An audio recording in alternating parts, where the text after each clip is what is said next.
Can a retro style camera like Nikon Zf handle a high pressure wedding and the world of wedding photography? Today I want to talk about Nikon Zf and what is it like to use it for weddings. Now, as most of you know, I use Nikon Zf extensively. I had the camera for probably nearly 2 years at this point, and I photographed a number of events, including weddings. And today I want to kind of maybe do sort of a revision of some of my videos that I previously have done on Nikon Zf. I do stand still that Nikon Zf is an outstanding camera, but today I want to have a little bit more of a dive in of what is it like using this camera after a number of events. You know, do I think of switching to another camera as a primary or secondary camera to what I use today?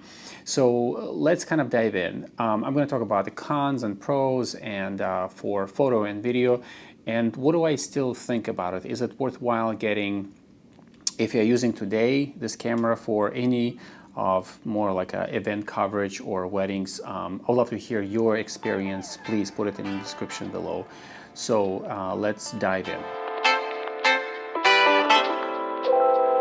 Now, the first thing I want to talk about is I use this camera this time for one of my few last events and weddings as a secondary camera. My primary camera is Nikon Z-mount.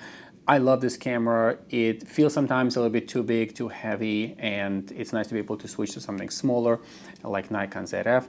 But one of the things that Nikon Zf is great for is, I definitely would say, is its size. It's much smaller than more like a typical style DSLR cameras. The button layout is kind of reminiscent to some of the retro cameras that maybe many of you are familiar with from using in the past, or maybe you still do. I think one of the things is that while it's great to use this camera for events because it's small and light, if you're looking to use this camera for maybe a heavier lenses, and one of the lenses that I have used and I kind of rotated among a few lenses that I was using for events is the 24-70 f2.8. I guess it's a Mark 1. As most of you know, Mark 2 came out.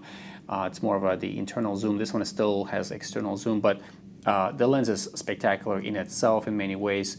But one thing that you would find, given the ergonomics of Nikon Zf, is the lens, the camera, the combination becomes a little bit front heavy. And if you're using it for an extended period of time, it's not as easy as it seems in the beginning to use it. So I would probably advise you to have some sort of either strap along with the camera, because once you're holding the camera for a little too long, your wrist, you're starting to feel it within your wrist.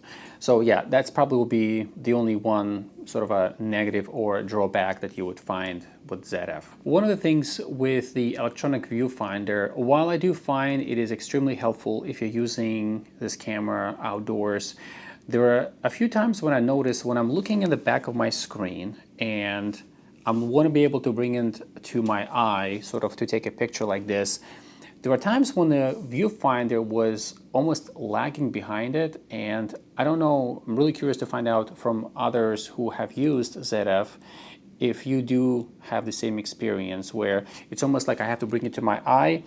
The image is not as, I would say, bright. It's still a little bit dim. I don't know if it has something to do with the processor. Well, it uses the same processor as Nikon Z9 and Z8 and Z6 III. It kind of lags a little behind. When I bring it to my eye, I don't always see clearly. I have to almost like bring it down and bring it back up to my eye again. And I experienced this a few times, so I don't really know what this is. Not a big deal, but it does something that exists with the Zf, at least with my copy of a camera. It doesn't bother me, but it's one of those things is like, why is this even happening? So the battery life. The battery life is actually pretty good with Zf. If you're using a lot of your EVF as opposed to kind of just shooting primarily from the back of a screen, you will have a battery life for quite a while. It uses the same battery style that you have with, honestly, coming all the way from the DSLR world into the mirrorless. You know, I think D500, even a D850 use the same battery shape. Now they have revised the model since then. I think it's an EN EL15. I think it's C. Tends to think about it C as a charging, so you can charge the battery actually in the inside of your camera. But if you're using it for weddings, I would say you want to have at least 3 batteries with you, fully charged. And maybe while you're rotating your batteries, you can put one of the batteries back on a charger just in case if you need it. So it's not too battery hungry, but nonetheless, I've had other cameras in the past that would just eat your battery just like crazy. One of the beautiful things that you do have with ZF is you have a silent shutter. And it almost can feel a little bit awkward sometimes using it, a silent shutter, because you don't even know if the camera has taken a picture. You do see a little bit of a, it's almost like a glare. You do see a little bit more of the screen does kind of a little bit more of a pulsating when you take a picture, when you have it on a completely silent shutter. And it's not too bad. It's great for if you're using for indoor ceremony when you don't want to distract, guests and whatnot. But I would say even with that, it's still not too loud. The Nikon ZF has a mechanical shutter and an electronic shutter, as opposed to I was using it in combination with Nikon Z-mount, which only has an electronic shutter. So you do have this sort of an artificial sound that you get from the Z8 and Z9 as opposed to your mechanical shutter that you can get with ZF. So, but having a silent shutter, if this is something that you need, Nikon ZF got that. Now let me address the elephant in the room with the dual card slots on Nikon ZF. So you do have your typical SD card slot, that is great. And then you have a secondary as a micro SD card slot. So let me tell you how I have been using it. So for the most part, I would shoot in RAW all of my weddings and sort of main events. And I would shoot RAW to my SD card. And I would shoot a JPEGs to the micro SD card as well. Now, when I'm recording videos, because I might be recording and doing sort of a hybrid video coverage, I would shoot my videos to also micro SD card. Now, I usually shoot and typically in 4K, 24, 30 frames per second. And so it's not too bad as a backup. I know it feels like unconventional to use a micro SD card for big events like this, but I do want to point out specifically to a lot of people use drones, and namely most of the drones, specifically DJI and even the professional grade drones, you would even see it like with the Inspire or maybe Matrice 300, which are really industrial style drones. They all use micro SD cards, including your Mavics. And so I wouldn't be too worried about, whether the camera card slot, as micro SD is so much of a concern, to anyone. Intuitively, you can think about, well, what they couldn't really squeeze another SD card slot in there. They probably could. But I understand the thinking behind it. When you develop a camera, you want to keep it as small as possible, and yet you want to attract the users who may want to buy it for either for the retro style, or they may want to buy it as a secondary camera or maybe a primary camera, and if they are not using it too frequently, but they do want to have that redundancy. So do not worry about whether it is SD card slot or micro SD. It's still will serve you very well. Most of the time I just keep my micro SD inside of a camera, and I get my raw files from the SD card and I just kind of pull it out and transfer to my computer. And then if I need to get my videos specifically from the micro SD card, I do take that one out when I need to, and then just upload it to my computer. So yeah, SD card and micro SD card, that's what we have. If this bothers you, there are many other cameras out there that may suit you better than that. But if you are looking to have this retro style camera like Nikon ZF, it's not a bad deal. Now the next thing I want to talk about is the lenses. So yes, with the 24-70 f2.8, the camera becomes a little bit front heavy. So in a pinch, it's okay to use it. It's not going to kill you. It works great like with any other cameras. But for a long-term use, I would highly advise to use probably either lightweight lenses, zoom lenses, or stick with primes. Primes work so well on Nikon ZF. Two primes that I've used. One of them is the Nikon 50mm f1.8 S lens. I love that lens. It keeps the camera super light. You can shoot all day and you probably wouldn't feel anything. The second one is the Sirui 85mm f1.4 prime lens. I really love that lens. I appreciate the fact that it has such a shallow depth of field. It is only 1/3 stop away from f1.2, and a lot of times, yes, if you put two lenses, f1.2 and f1.4 next to each other, prime lenses, yes, you will see the difference, but it's such a negligible difference. And for weddings, a lot of times when you're shooting weddings and you're doing a groom and bride and a groom, you really want to step down to, in order to have both couples very well in focus, but you still want to have that separation between the background and the subject. You really want to step down to f2, maybe f2.2. And this is where the prime lens, like an 85mm, would really, really shine. So, but there are times when I will be photographing a single person as one subject at f1.4. It just gives you this beautiful blurry background for a couple, for either one subject or a couple. And there's this pop. There's a special magic about 85mm f1.4. Or even f1.8 if you use that. If you want me to do just one specific video on 85mm lens, please let me know in the comments below. I have been thinking about sharing with you my experience using the 85mm lens for weddings and portraits, and just share my maybe real world experience. I'll be more than happy, but just let me know in the comments below what specific things you may want to hear, and I'll share that with you. So yeah, the three lenses that I used, but I would suggest that you would stick with a prime lens on a ZF. Maybe 35mm f1.4 from Nikon. It also makes recently, it's not as sharp, it's not an S lens, but from what I've seen, images that other people shared on YouTube, and I read in comments, it is a great lens as well. So if you're looking for a zoom lens on the Nikon ZF, and maybe some of you looking at for travel photography, probably in a f4 version, would work well, work okay perhaps, because again, you're zooming in and out. If you wanted to use a like 70-200, which I have used actually for sports,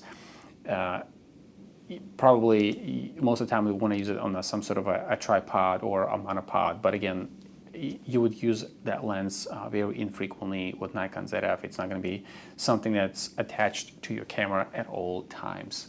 So yeah, but that's my experience using lenses on Nikon ZF. Now, and if you are thinking about Nikon ZF for weddings, let me know in the comments, what lens would you pair it with? Do you have a favorite lens for events and wedding photography that you use with Nikon ZF?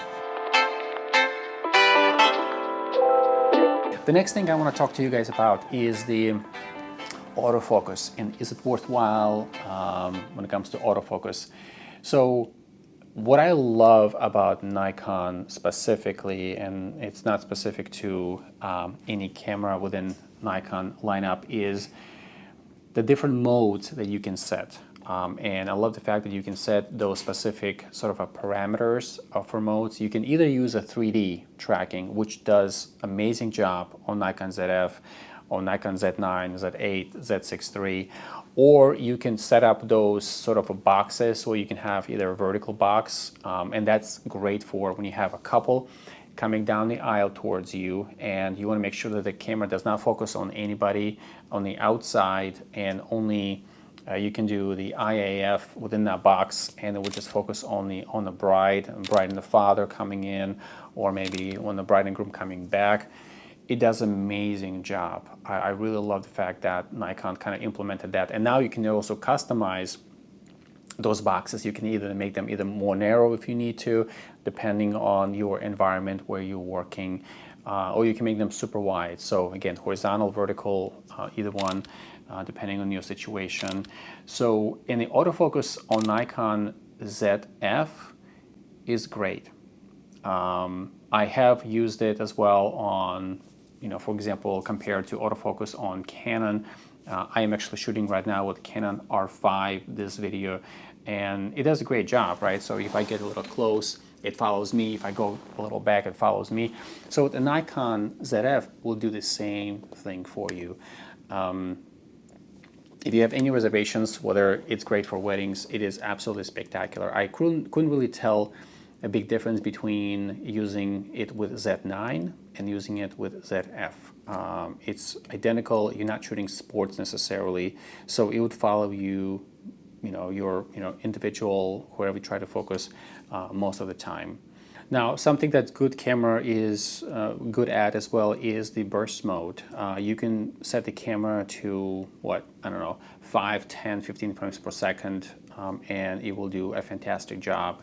If you're looking to do, let's say, like a first kiss or maybe a dance, and there's a dip in the dance, and you want to capture that just perfect moment when that happens, well, camera will do a fantastic job. As well, as long as you're anticipating the moments, when it comes to capturing specific moments that might be like happens within a few seconds, and you want to make sure you don't want to miss it, you can set your camera to that specific, burst mode, and it will do a fantastic job.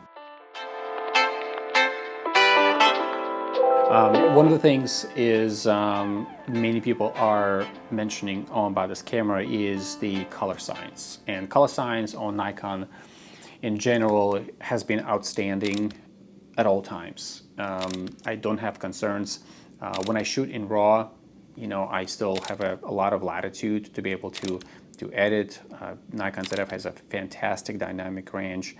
When I was shooting this specific wedding last time, it was mainly overcast all day long, so there are no concerns. You can add some warmth to it. You can actually add some cool to final image if you want to, because the day was just literally overcast, and I think, what is that? You're shooting at 6,500 Kelvin most of the time. Although when I shoot it in just standard mode, because I'm shooting in RAW, so there's a lot of post-production I can do subsequent to it. But it does capture skin colors just generally very well. You can use different recipes if you want to, but I personally am very used to doing a post-processing myself. I do want to, maybe I'm going for a specific look, maybe some areas I want to have a little bit more highlighted than others, just how skin renders. It's so easy to work with the files of Nikon ZF.